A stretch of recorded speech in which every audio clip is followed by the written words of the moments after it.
Hey, what is up guys, it's your boy X Sugar, and today we're going to be doing the 007 DB5. Is that even what it's called? I've been calling it that the whole time. It's the Aston Martin DB5, obviously from 007. I'm recording the intro to this video in my room today because the living room is quite packed. We're socializing, but I'm not going to be socializing because I'm doing a box of Legos. But yeah, if you guys didn't see my last video, it was the Fast and the Furious Charger, whatever the fuck. And that is finished. So if you guys want to check that out after this video, I'll try to link it down in the description. I'll try to remember to do that. I often am not very good at remembering things. Anyways, without any further ado, because I've spoken so much so far, let's get into the video.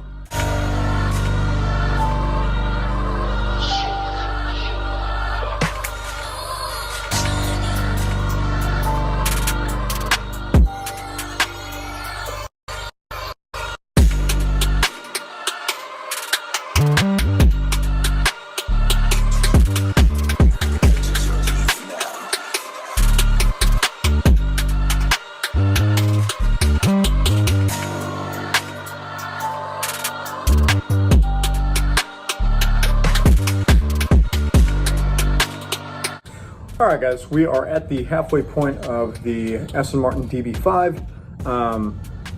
Pretty difficult for me, for some reason, even though these are supposed to be kids' toys. Now they're, you know, whatever. In the rear, there's a part that you can't even see anymore, but I'd gotten pretty far and I had realized that I had skipped a step. So I had to tear a bunch of pieces apart, put them all back together. That's on me. I was done for that. But aside from that, this car has been really fun to put together. There was a lot of the bottom that they want you to do, which in comparison to other Speed Champions cars, you typically don't really focus too much on the bottom side of it very much. But with this DB5, you flip it over pretty quickly, and then you just put a bunch of parts. But I understand why. It's to get a lot of that that metallic silver. Let's see if I can get the reflection going to make it look nice. I can't really. This bottom portion right here is very metallic, and it's really good looking. And just to get everything placed, it looks really good. Just like a lot of Speed Champions cars, you do focus on the back half in the first bag, and then in the second bag, of course, I'm going to be finishing the whole thing. It looks really good so far. The cool thing about the two cars that they brought out today is very minimal on stickers. It may look like a lot, but these are all extra license plates that you can use depending on which version of James Bond you prefer. But aside from these extra license plates, these are all the stickers that you have to do, which I realized that lately I've been harping on stickers a lot, and I don't want to do that anymore because if I find a negative about my hobby, I'm gonna harp on it and I'm gonna keep on being annoying. I want to stop bitching. I really enjoy this car, and so far, just from the back half alone, it looks really good. Super classic feel. I'm enjoying it. So anyways, we're gonna go into the next time lapse and then finish up the video.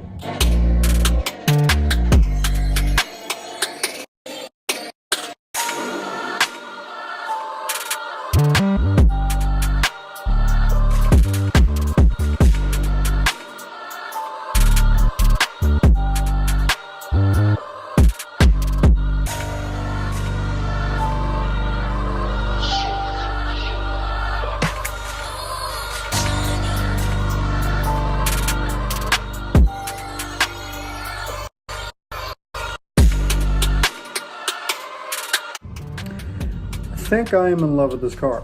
Oh, I'm forgetting one thing though. We got to remember to put it up against its competitor for today, which is the Fast and the Furious car. Looks like I kind of got to make a choice, don't I?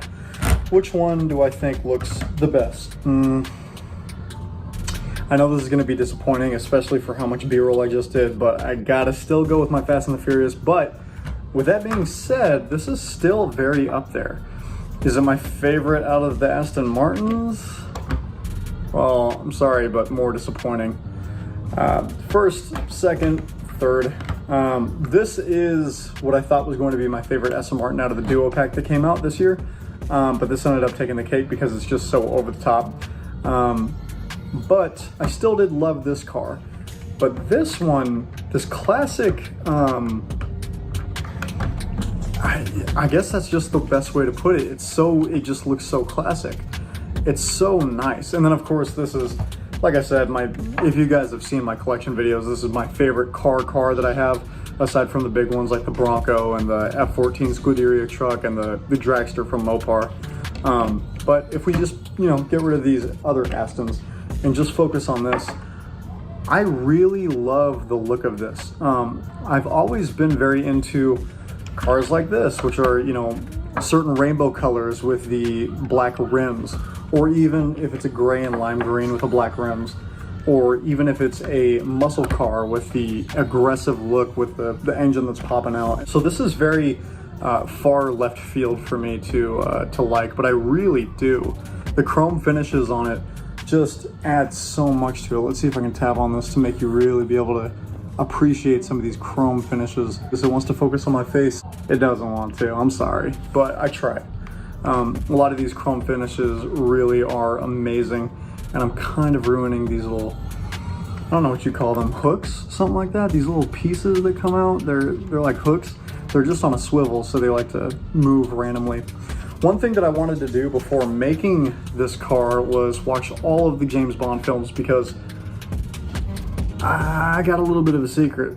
I've never seen a single one. And I'm gonna tell you right now why I wanted to do that. So the reason that I wanted to watch the James Bond films is because it comes with all of these different license plates. As you can see, I think there's 8. 1, 2, 3, 4, 5, 6, 7, 8. So I've got all of these different license plates, and I don't know who any of these characters are, but I have the license plates. So what I wanted to do was I wanted to make the car, or I wanted to watch the movies, make the car, and then swap the license plate out for whichever one that I thought was the best.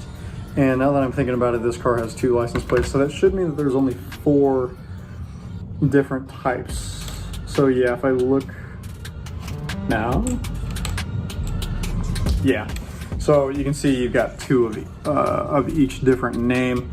Obviously, 1 for or 2 for each James Bond that there has been, or James Bond DB5 car that there has been. I don't know how it works. Like I said, I'm not a huge fan of James Bond, only because I've never seen the movies. But that's something I really wanted to do, and I really wish I had gotten to do it, because I would have loved to sit here and talk about James Bond. But instead, I've got to talk about the car, which is what I'm supposed to be doing anyways, so it doesn't really matter. It was a great build. I loved it. Like I said in the halfway portion, a lot of time was spent on the bottom side of the bumper, of the rear bumper. Just like that, a lot of time was spent on the front bumper. Not as much on the front as it was for the rear, but still a good portion if you compare it to other cars like the one I just did today, which is the Fast and Furious Dodge Charger. I don't want to get that wrong at all. It's a Charger, good. But if you compare this car to other cars, there were some really unique build techniques. I love these headlights.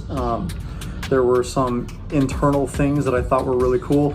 Another thing is that we do have adjustable seats, which is not something that I think I've seen before. Let me go ahead and show you, because I'm sure you're curious maybe. Really fun though. I enjoyed this car quite a bit. So when I say my favorite, I am judging it based off of looks. Fast and Furious wins. But if it's based off of how fun it was to build, it does go to this for me. I really did like the front right here. There was a part that felt like an illegal build from Lego, but if they say you can do it, it's not an illegal build, right? I don't know, it was kind of weird. It's like a piece that's like this. If you're looking at it from a two-dimensional plane, and you put another piece, you slide it in between studs. It's not connected to anything at all, and then the square piece comes down over it to hold everything in place, and that connects to studs. So I thought that was kind of funny that they would put what I thought would be an illegal build into an official licensed Lego set. But if they say you can do it, it's not illegal, right?